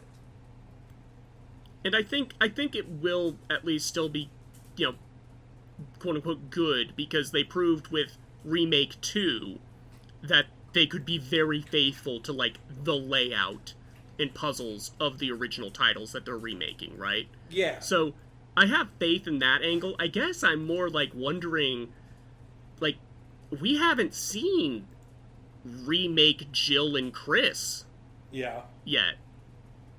Like, how their personalities, their voice actors, their character models are gonna look in the RE Engine remake universe. And even, like, early Wesker, like, remake Wesker appeared at the end of Remake 4. But we haven't gotten, like, the best Wesker, which is RE1 Wesker yet. And, like, Lisa Trevor, they're probably gonna do more with her. Yeah. I just need to see it. If it does exist, I really need to see it to pass, like, a judgment call. Because, like, Resident Evil 4 Remake, like, out the gate, I was like, Yeah. And now you're remaking the best entry in the series? With Remake 1? And also, like, okay, We'll see. Pretending it's not Remake 1, it would be like a 9. And 8 finished in a scenario where I don't necessarily know if there's anywhere to go. Like, I'm not saying there's nowhere to go, but, like, not the Ethan Winters stuff. Like, if they do a new era of Resident Evil, I want it to be, like, planned and plotted out up to however many games they want it to be, For sure. I don't want them to do the Star Wars sequel trilogy thing of, like, they get JJ in to make a bunch of locked boxes and, like, mystery boxes and locked doors, and then pass it off to another screenwriter and say, you fucking guess. Yeah. Yeah, there's, like, no direction or trajectory. Especially with the Ethan stuff. And I like the Ethan games as standalone games, but you can see that there's, like, really no, like, line drawn through. Mm-hmm. I think, like, if I remember correctly, 8 ends with Chris going, like, oh, we thought Umbrella was our ally, but it turns out they're still our enemy. Yeah. And then heading off in a helicopter. Well, and then the DLC wasn't even about that. Yeah, the DLC followed the daughter Rose. And I mean, there's like a time jump there. And that's the other thing, is like, what time period is this going to be set in? You know? Yeah, Resident Evil has always been set in the year it comes out. So the idea of a time jump, like they're doing like the MCU 5 years later thing, yeah, that's wild. Well, we will see what happens for sure. Yeah, I don't know. The other big rumor about, and I think we got like news and rumblings of this at like the start of this year, is that like Half-Life 3 may exist. Let me just say on here, I would be hyped. I guess, like, how would a trailer for Half-Life 3 even, like, how would you want that to go down? Would you just want, like, the, like, blank screen, zoom in on a vague object in a spotlight while you hear, like, the G-Man talk? It's, like, clips from the old games, and then it's, like, comes into focus, it's a crowbar, and Gordon picks it up, and it's just like, boom, Half-Life 3. Or do you want a more substantial trailer than that? I don't think we would get... Well, it depends on how done it is. From the rumors, it's, like, pretty close to done. Like, this year done. If it's, like, shadow dropped, that would break the internet. Oh, yes, that'd be, like, fucking... Whoa, I don't think... Fuck the Switch, too. Yeah, I don't think they're gonna do that. I don't think it's a shadow drop. That being said, if there is credence to the rumors that it is done this year, we will probably see gameplay. If it's like next year or the year after and it's gonna get delayed or something, we're gonna get the voiceover crowbar logo thing.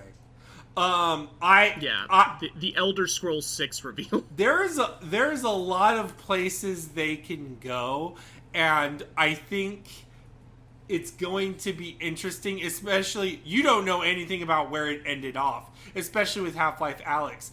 But I think Half-Life Alyx's end leaves a really smart hook for what it, like, premise-wise it's gonna do. But the real question to me is if they're doing anything technically innovating.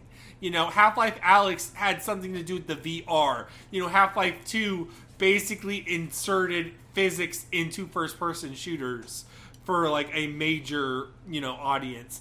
And, like, it's one of those things where, like, you can't reinvent the wheel every fucking time you make a game.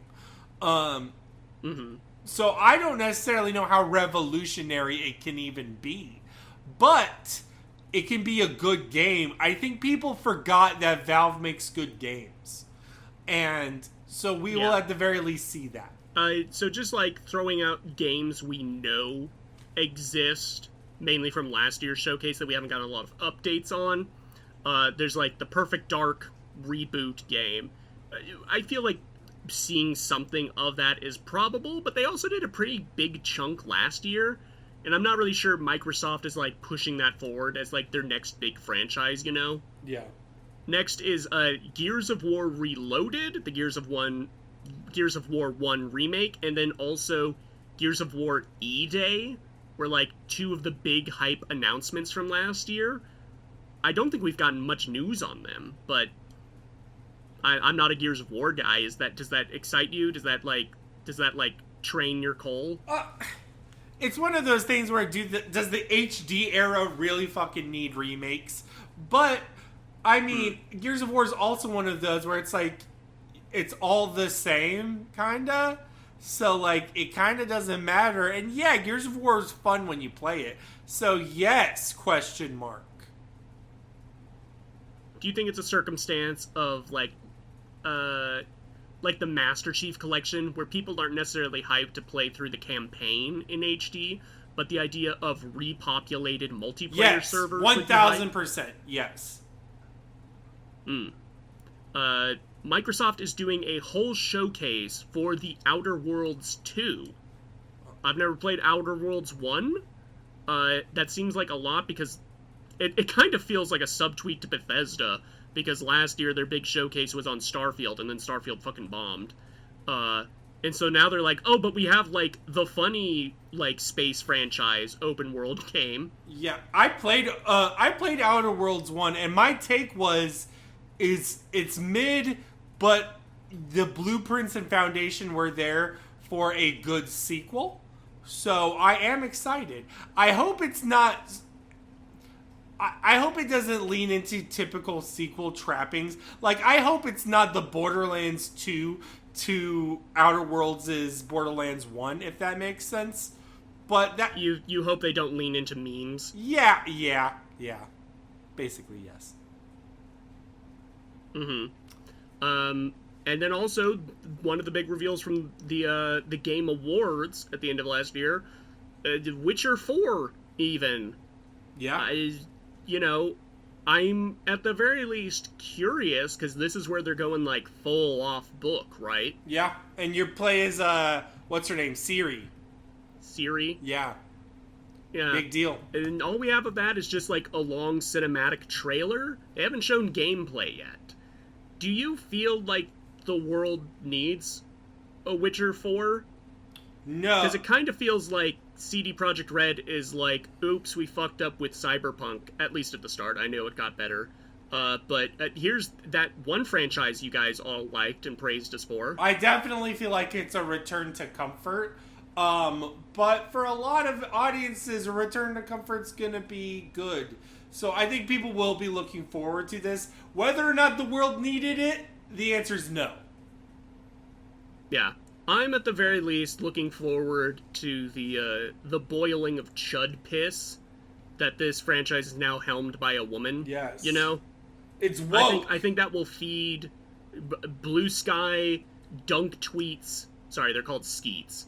Dunk skeets for months to come. And then I have the list of games that are sort of like, we know exist.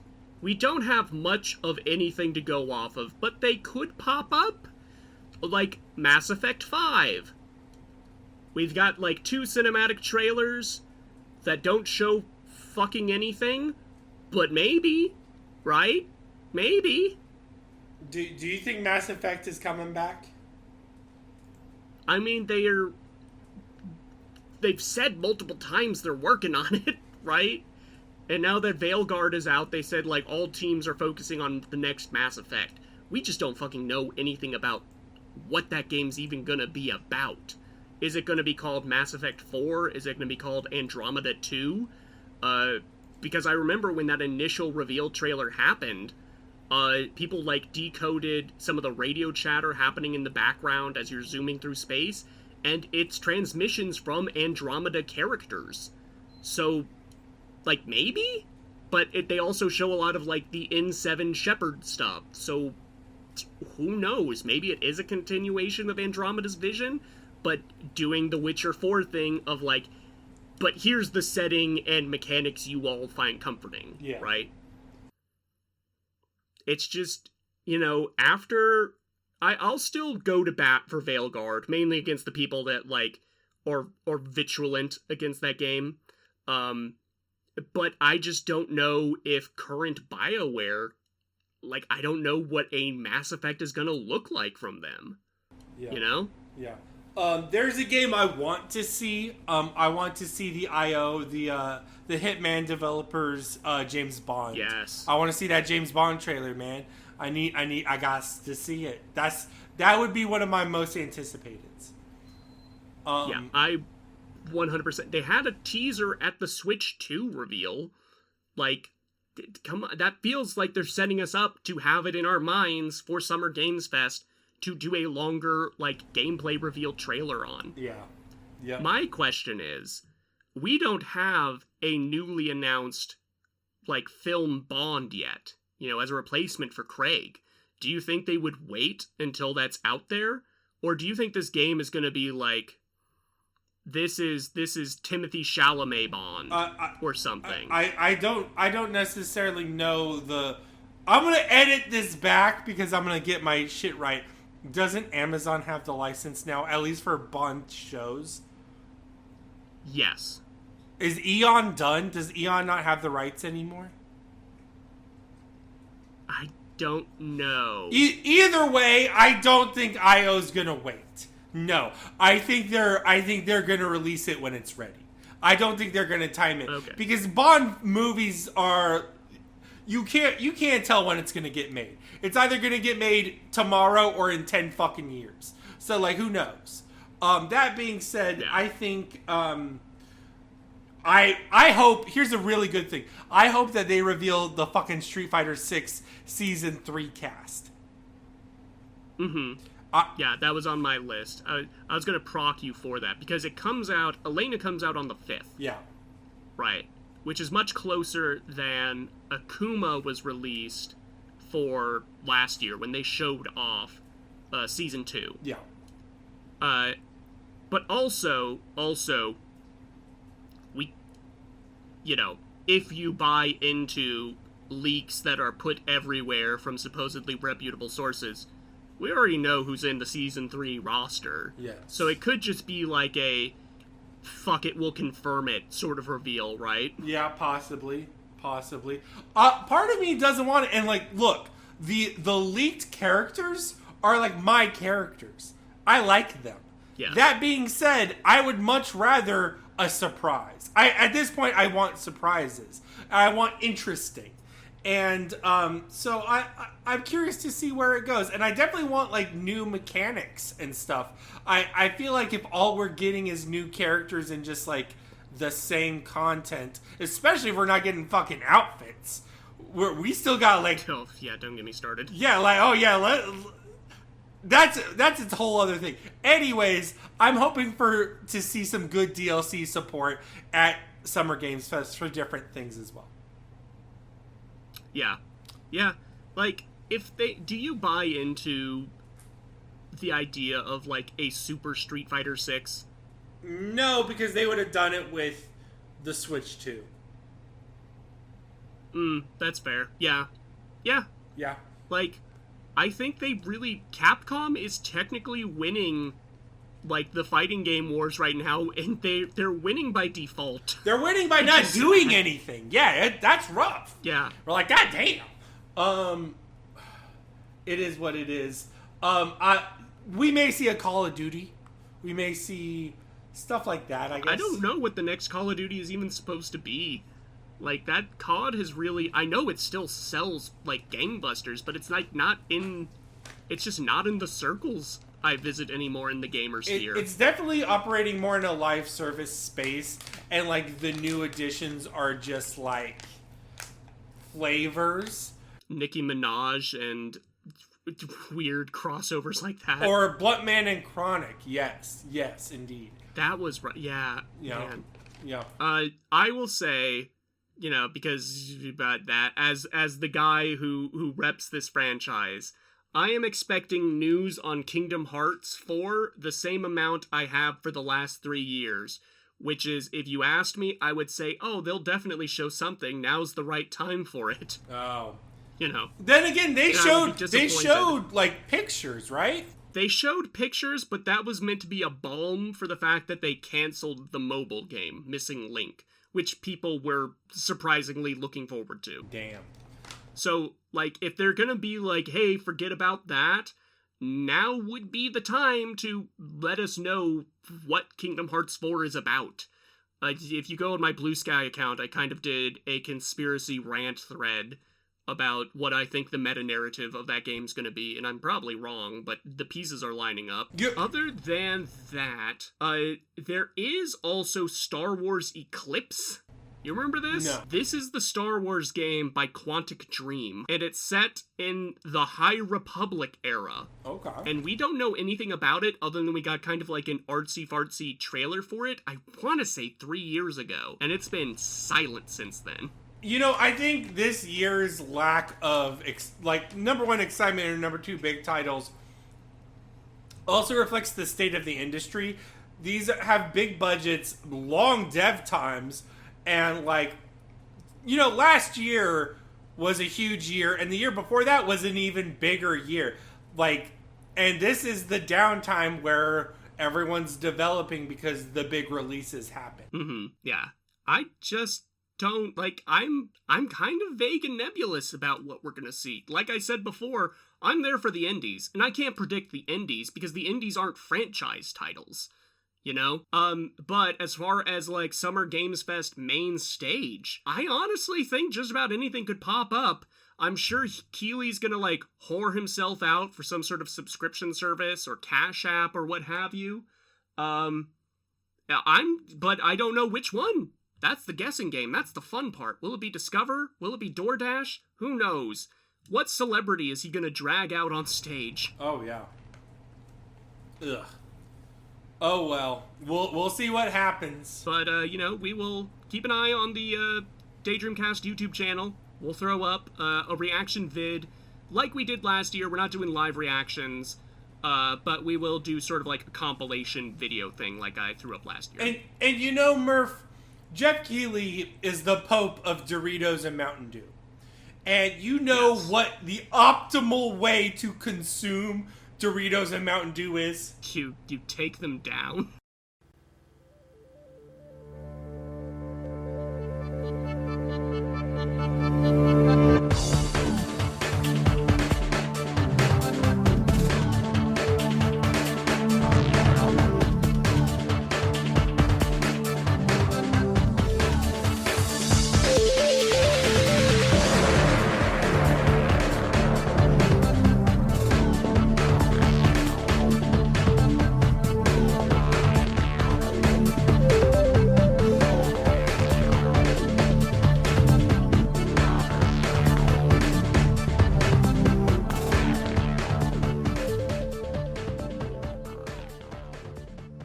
Our game of the week is Burnout 3 Takedown.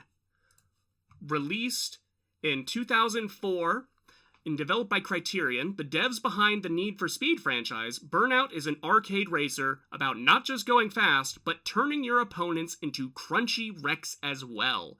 The game rewards you for living dangerously, such as driving into oncoming traffic or threading the needle between obstacles.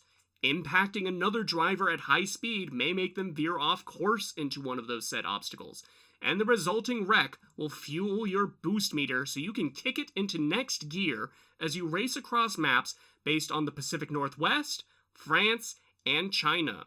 Tracks will be recycled or even merged for different events such as Grand Prix, Road Rage, or a one-on-one face-off. The fan-favorite event is Crash Mode, where the player is tasked with making the biggest wreck possible on a busy stretch of road. This mode carries over from Burnout 2, but now with Impact Time, where the player can actually influence their wrecked vehicle as it flies through the air, allowing them to snag power-ups, score multipliers, or even set up an explosive Crash Breaker finale. What more is there to say other than, we are the lazy generation? Brogan, how do you feel about Burnout 3 Takedown?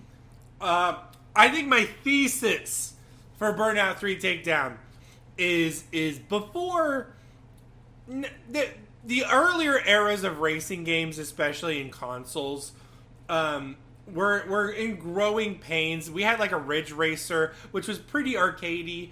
But we started to grow more and more into realism, especially with the Gran Turismos.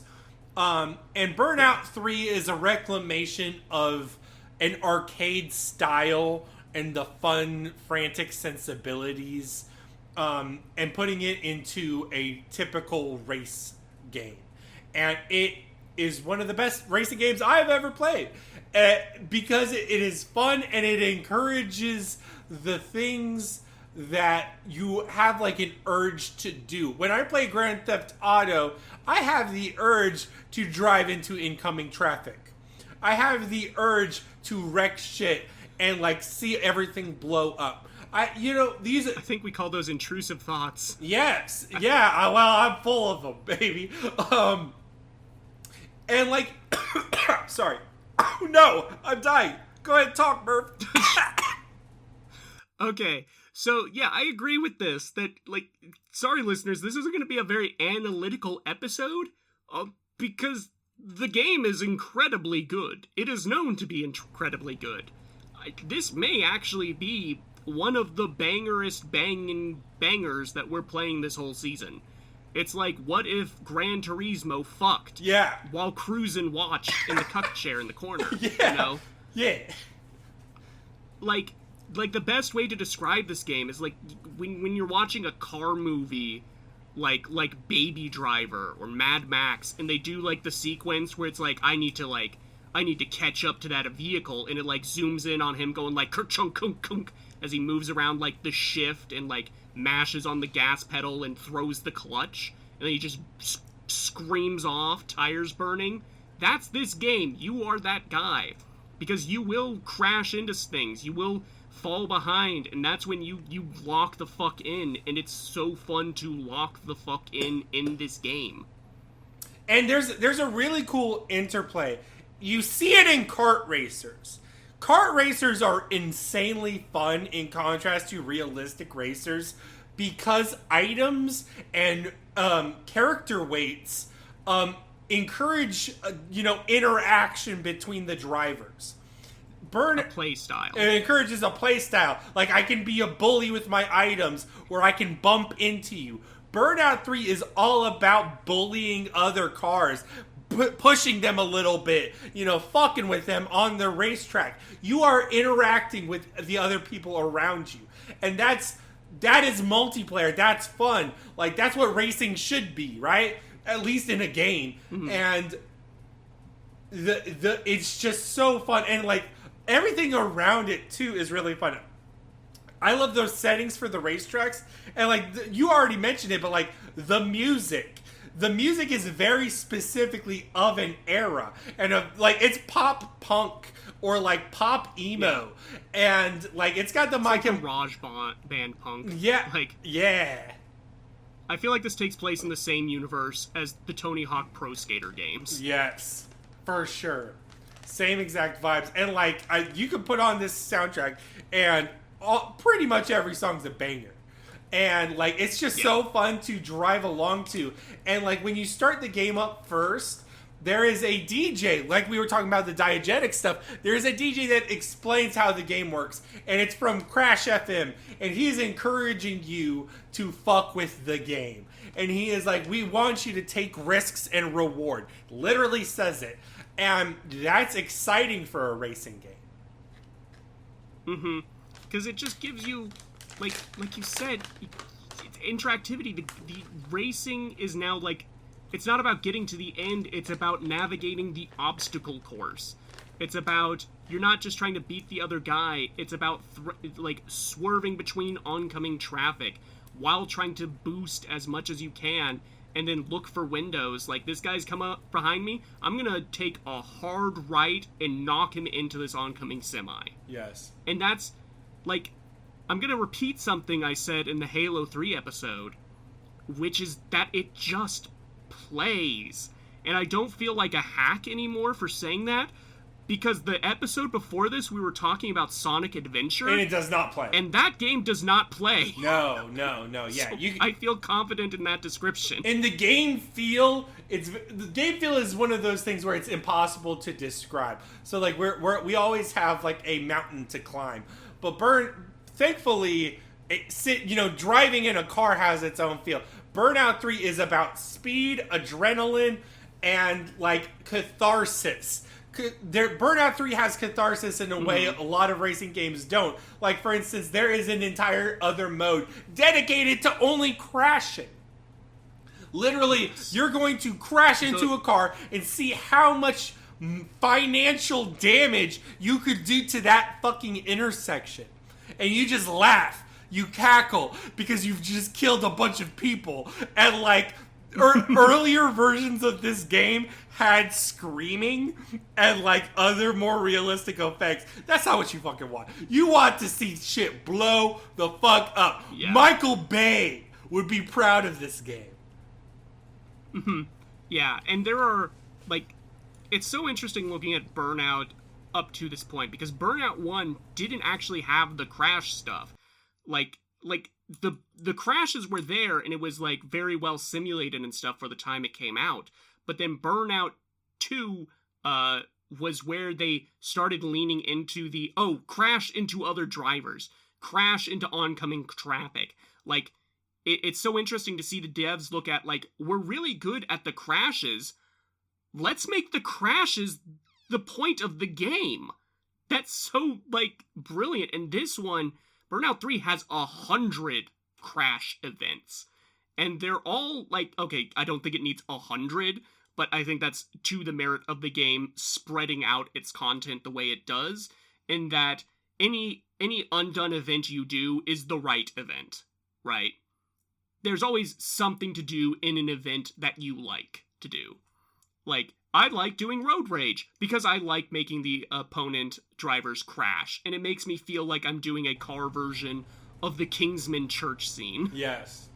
It's so satisfying.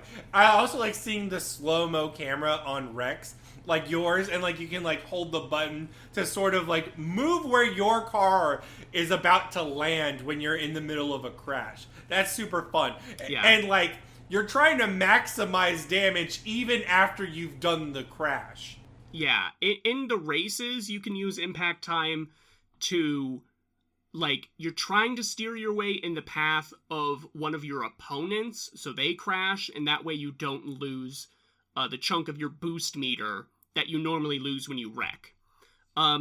Honestly, I was only able to pull that off, like, once, and that's because, the AI is good at the game, so they will avoid you. And also, the camera angles you tend to get on the wrecks, not ideal for looking behind you to guess where your opponent is. This game, I really like this game's attitude in general. I played this on the PS2, and both in emulator and in real life. I have never played like the Xbox 360 version. I'm sure that it's visually more impressive, but even then, I think the PS2 version is perfectly fine. It runs well. What's most important in a racing game is how well it runs, and Burnout is perfect for that.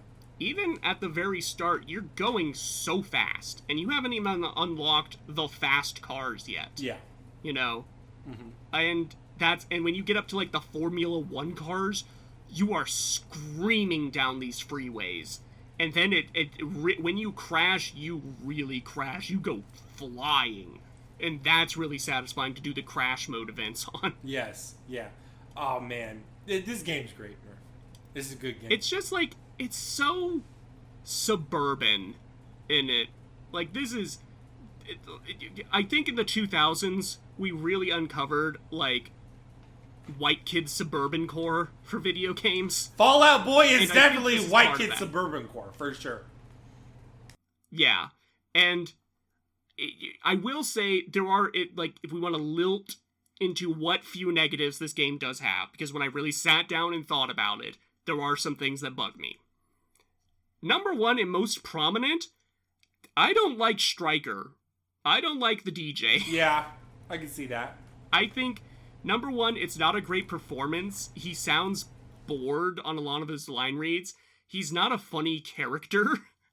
And he also interrupts the music constantly, which is not what a DJ is supposed to do. If you're in the middle of the bridge of a song, you're not supposed to come in, say some jokes, and then move on to another song. That's really distracting. And other than that, I said that the game has, like, North America, Asia, and Europe.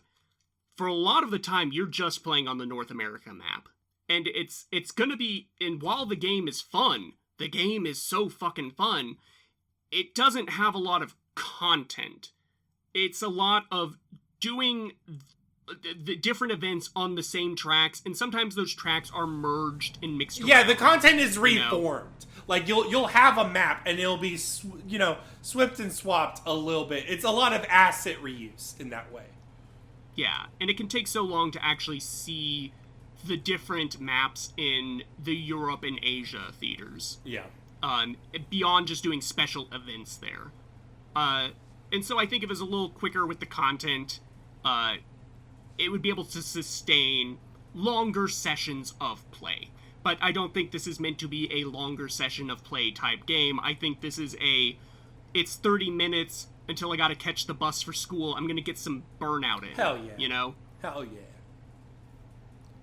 Number two on my list of little quibbles, I think cars should have more stats. Yeah. It has weight and speed. I think, like, handling should be its own thing. Because that's a factor. If I want to be real precise with my movements, give me a handling stat. This game reminds me a little bit of like F-Zero, and F-Zero has handling. It's like handling and acceleration are its like key features, right? And like here, I could definitely see like there's for sure. I'm trying to think of other games similar in the arcade sense. This game just does. I think Cruisin'. Yes. At least the Cruisin' I played at my local pizzeria just had a speed stat. Yes. Yeah. A lot of those do that, and like the way they did crashes. I will say the other thing is like the physics of the crashes are very visceral and satisfying. Like I remember Cruisin' USA. If you crash in Cruisin' USA, the car just jumps in the air and falls back down. You know what I mean? Whereas this you can see things, and like in the crash mode, you'll see a truck with like logs on it, and then the logs will fall, and like the physics is so realistic there, and they do that for the catharsis. You can really Final Destination 3 a person. Yes. This game is great for violence. It's so, like, every time you crash or your opponent crashes, it pulls away, like, the camera turns to do a slow-mo on the wreck. And, like, the music slows down, it's just all about the crash, and then it cuts right back to you racing. And it really feel like that should feel obtrusive, especially in a game where you're going so fast and it's all about the moment-to-moment gameplay. Why are you interrupting the pacing like that? But it's not, because the crashes are fucking fun. Yeah, for sure. They're like money shots often, yeah. So, this game's great. And then my last note, and this is probably an engine thing. I'm sure later Burnouts do this. I think the civilian cars, you should be able to knock into them and create, like, road wrecks. Yeah. You know, while you're doing races. Yeah, I get it. As is, they kind of function like big cement blocks. You tap one, you're out. Yeah. You know? And sometimes, if a guy's tailing behind me, I feel like I really should be able to, like, oh, there's a taxi. I'm gonna, like, knock it into the guy behind me. Mm-hmm. Like, I don't know. That makes sense. No, but it also makes sense in terms of, like, the game they made here. I feel like that's one step too complicated for what it's trying to be. But you're right. I'm sure the later Burnouts probably take that into account. Mm-hmm. Let me ask you, when was the first time you played this? So, I didn't play this. I realized, I thought I had this on the PS2, but the copy I have is actually Burnout Revenge. Yeah. Which is the next one. And I remember some great evenings of playing Burnout Revenge. That one really goes in on the crash mode. Like, you can do, like, fucking nukes. Yeah. And stuff. And then I did pick up Burnout Paradise Remastered when that came out on the PS4. And it just didn't click the same. And I think it's because I don't want Burnout to be an open world game. No. You know? You can do the maps are, like, connected and recycled. If I'm clicking them from a menu, I don't actually want to drive around a world and look for collectibles and things. I wonder if that's not what I'm here for. I mean, go ahead. Yeah, I was gonna say that's what I'm here. I'm here to get into a race and kill motherfuckers. I wonder if that's gonna have an effect on the upcoming Mario Kart. Yeah, I did think about that. I did think about that a lot when they said, oh, it's an open world thing. I was thinking of Burnout Paradise Remastered. Yeah. Yeah. I think they did show some interesting things, and because it's Nintendo and Mario Nintendo, I think they're going to make the world a little more, like, engaging and platformery. Yeah. Platformery? That's a word, sure. So, we'll see. You know, it's a launch title. We have a week. We'll see. I wanted to say, part of me doesn't like the HUD. I don't know what it is. I like the takedown, like, score thing of, like, oh, you're going against traffic. I like seeing those score pop-ups with the signs, but, like, I don't know. The speed bar is kind of in a weird abstract. Because it's on fire, you can't necessarily see. You can't measure it. Yeah. Very well. Does that make sense? Like, I feel like there's some like... I get it. Like, sometimes there's, like, a little thin sliver of flame, yes. And you think to yourself, I can use that. You can't, actually. That's That's a mirage, boy. Yes. That's Whitefire. You can't use that. It's an illusion. Yes. Yeah. I don't know. I feel like there's like some cleanup on the UI. That being said, this game's a banger. You could play it right now, dear viewer, and enjoy it. It's great. Yeah, I mean, it runs really well on emulation, and it's not like we have other Burnout games to play, because Burnout Paradise Remastered is available on PC. It apparently doesn't run anymore because of EA's like third-party app it runs through. Yeah. And we did get a new Need for Speed 3 years ago. Need for Speed Underground or something like that. And that was evidently, like, actually secretly good. So, like, you know, a new Burnout could be in the cards. Like, I would love to see a new Burnout. Because this game, playing this for this episode, reignited how fucking fun Burnout is. We need new Burnouts in our lives. I can't argue with that. Whew. Consider that a takedown of the current wrestling or racing genre. Oh my gosh. Yeah, and the wrestling genre as well. We need... Wasn't there a WWE, like, Twisted Metal knockoff? I'm sure there was, Murph. I'm sure there was. Car combat! Let me go into car combat real quick, because actually, secretly, that's one of my favorite things. And in takedown mode, you are incentivized to fucking just target the specific things. I love that. That's actually probably my favorite mode instead of racing or the crashes. Because, like, my favorite modes in the kart racers or Twisted Metal is the combat. I love Mario Kart combat. If I could, I would make a battle royale game that is just a kart or a car destruction game. There was kind of something like that teased, I think, with the PS5 reveal, right? Maybe. Whereas, like, cars with saw blades on them, and you could get knocked out of your car, and then you're just like a person running around, and you have to hijack a new car. Oh. I don't know what came of that. I can't even remember the name. Oh, I'm sure it's dead now, but that sounds fun. If you want something Burnout-like or Burnout-adjacent, I will plug this indie title, Road Redemption. Okay. It's not cars, you're dudes on motorcycles, but you have weapons. And it does capture that Burnout feel of, like, fuck you, get out of my way, I am winning this race, not you, I'm gonna shotgun you in the head. Oh, that's the one that's like Road Rash, isn't it? Yeah. Road Rash is fun. It's a lot like Burnout in that way, for sure. Mm-hmm. Yeah. I just, like, man, I kind of just want to, when we're done with this episode, I kind of just want to play Burnout 3 some more. Hell yeah, that's what I'm about to do. I'm about to smoke some weed, I'm about to drink some Coke, I'm about to play some Burnout. Dear viewer, the satellite of dreams is dimming. The studio audience has left the building. There's only the janitor left. Murph, do we have any plugs? Yeah, like, once again, check out our friends on Skybox. They're really trying to make something happen with independent, like, games journalism. All the dudes in charge have, like, real experience in this industry and have, like, you know, an ethical backbone of fucking granite. So go, you know, check out the website, throw some dollars on their Patreon if you can. Keep Brogan employed. Yeah. And give me things to cheerlead over, you know. Yeah. But if you want more content from us specifically, check out the Daydreamcast YouTube channel. We throw up things up there all the time that don't go in the podcast feed. Mm-hmm.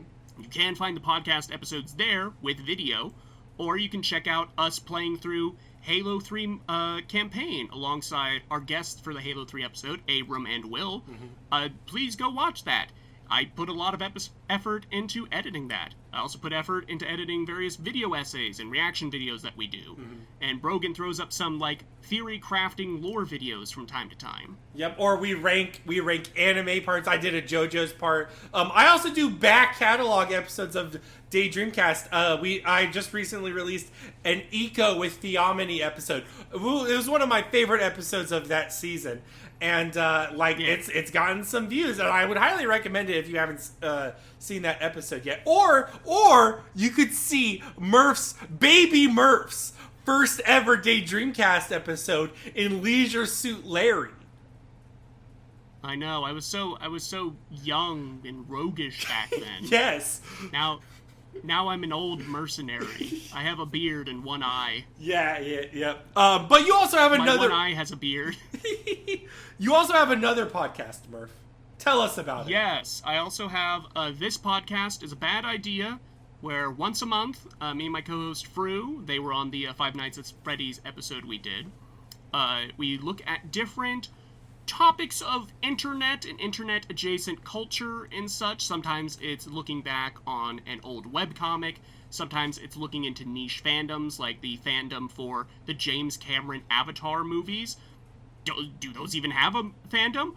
What are they like? You know? Or looking at, like, weird crossover stuff and fan art. We have an episode in the hopper, actually, which will be our first guest episode, and it might star a guy you all know. Huh? What? Who is Brogan. Huh? I am honored. And we're going to be talking about a gaming topic.